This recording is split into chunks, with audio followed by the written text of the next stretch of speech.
জনাব তারেক রহমানের সাথে আমাদের যে সম্পর্ক, সেই সম্পর্ক আন্দোলন সংগ্রামের সম্পর্ক। জনাব তারেক রহমান তিনি কেন ঝিনাইদহ 4 আসনে আমাকে নমিনেশন দিলেন? নিশ্চয়ই এই আন্দোলন সংগ্রামের যে ইতিহাস, এবং অনেকে বিভিন্ন সময় প্রশ্ন করে থাকেন যে জনাব তারেক রহমানের আসলে কতটুকু ভূমিকা ছিল এই গণ অভ্যুত্থানে। আমি নিশ্চয়ই বললাম আপনাদের মাঝে যে এই গণ অভ্যুত্থানে তিনি সমন্বয় করেছেন, তিনি আমাদেরকে যেভাবে গাইড করেছেন সেইভাবে কিন্তু আমরা সমন্বয় করেছি, এবং এক্ষেত্রে গণ অধিকার পরিষদের সংগ্রামী সভাপতি নুরুল হক নূর তিনিও অগ্রগণ্য ভূমিকা রেখেছেন। কিন্তু সামগ্রিক এই আন্দোলনের যিনি সমন্বয় বা তত্ত্বাবধায়কের ভূমিকায় ছিলেন, বিশেষ করে যারা আমরা যুগপৎ আন্দোলনের সারথী রাজনৈতিক দল ছিলাম, তিনি ছিলেন জনাব তারেক রহমান। জনাব তারেক রহমান বিএনপিকে সংগঠিত করার জন্য চেষ্টা করছেন, এবং আমি তার যে প্ল্যান রয়েছে সেই প্ল্যান বাস্তবায়নের একজন সারথী হিসেবে বিএনপিতে কাজ করার সিদ্ধান্ত নিয়েছি।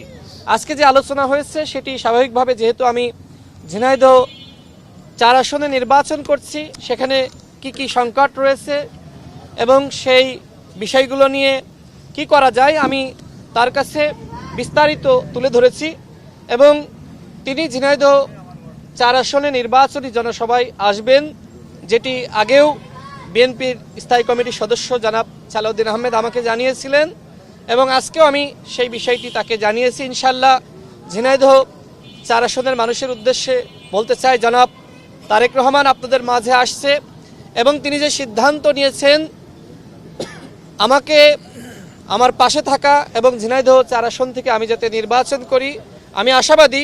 সেখানে বিএনপির আরও কয়েকজন প্রার্থী ছিলেন, তারা জনাব তারেক রহমানের সিদ্ধান্ত মেনে আমাকে সহযোগিতা করবেন এবং ধানের শীষ প্রতীকে ভোট দিয়ে বিএনপিকে ক্ষমতায় আনবেন।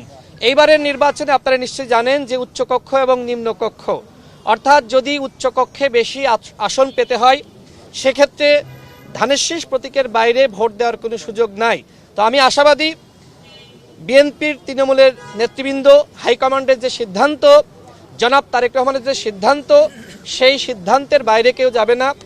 সাময়িকভাবে হয়তো কেউ কেউ সংক্ষুব্ধ আছে, কিন্তু তারা সবাই জনাব তারেক রহমানের সাথে কাজ করবেন, আমাদের সাথে কাজ করবেন, এবং ধানের শীষ প্রতীকে ভোট দিয়ে জনাব তারেক রহমানকে বিজয়ী করবেন। আজকের আলোচনা অত্যন্ত আবেগঘন ছিল, যেহেতু দীর্ঘ সময় পরে তার সাথে সাক্ষাৎ হয়েছে। আসলে এই আবেগঘন মুহূর্তের বিষয়গুলো আমি আপনাদের মাঝে তুলে ধরতে পারবো না।